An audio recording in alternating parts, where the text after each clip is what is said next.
এটা হচ্ছে বাংলায় বলা হয় ব্যালন এবং ইংলিশে বলা হয় এটাকে সিলিন্ডার। গণিতের ভাষায় এটা সিলিন্ডার বা ব্যালন। আর এটা হচ্ছে আমাদের কোণ। তো এর সূত্র আমরা জানি, এর আয়তনটা হচ্ছে পাই আর স্কোয়ার এইচ। এর সূত্রটা কেন 1/3 পাই আর স্কোয়ার এইচ, এটা কিন্তু আমরা জানি না, না জানি আমরা মুখস্থ করছি। আজকে আমরা দেখবো যে আসলে এর সঙ্গে এর কি সম্পর্ক। এর যেমন পাই আর স্কোয়ার এইচ আছে, তাহলে এরও পাই আর স্কোয়ার এইচ আছে, কিন্তু এর একটা 1/3 আছে।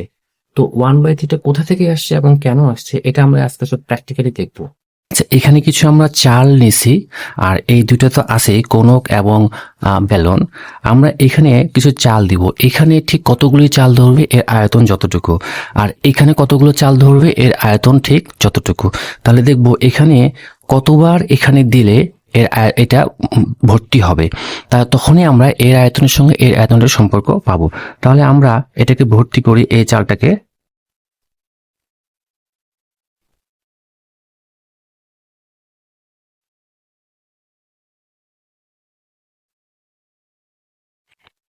একবার,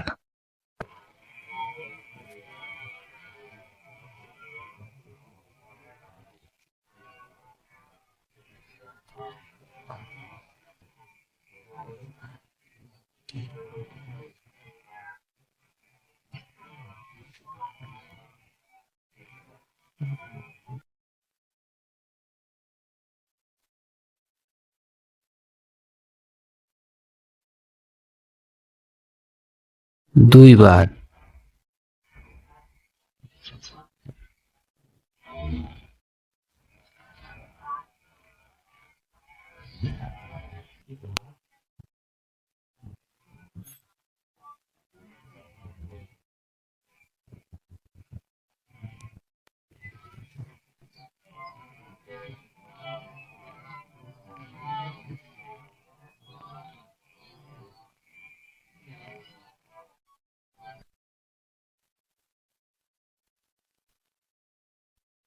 এবার হচ্ছে তিনবার।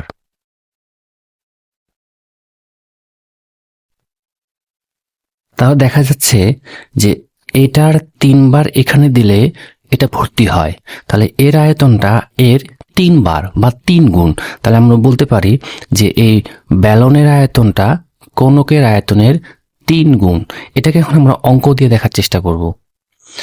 তাহলে এর আয়তন, এটা হচ্ছে ব্যালন, তাহলে ব্যালনের আয়তন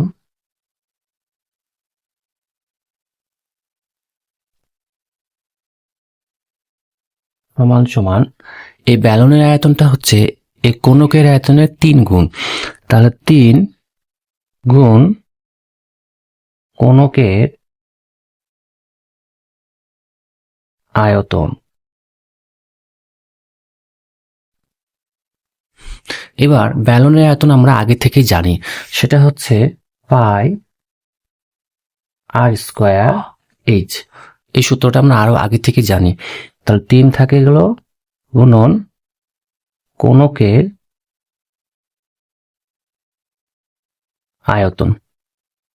এবার এই 3টাকে আমরা এই পাশে পাঠাই দিই, তাহলে ভাগ হয়ে যাবে 1/3 পাই আর স্কোয়ার এইচ সমান সমান সমান সমান কোনকের আয়তন।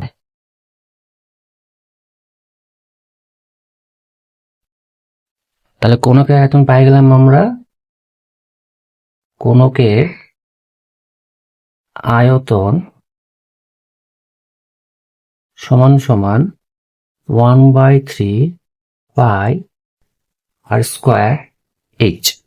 তাহলে এই জিনিসটা কিন্তু সুস্পষ্ট ব্যাখ্যা বইও পাবে না, এটা আমরা প্র্যাকটিক্যালি দেখলাম যে আসলে এই 1/3টা কেন হচ্ছে, আসলে এই 3টা কোথা থেকে আসতেছে। যে এটার 3বার এখানে দেওয়ার ফলে এর আয়তনটা পূরণ হয়। তাহলে এর আয়তন এর আয়তনের 3 গুণ, আবার এর আয়তন এর আয়তনের 3 ভাগের 1 ভাগ।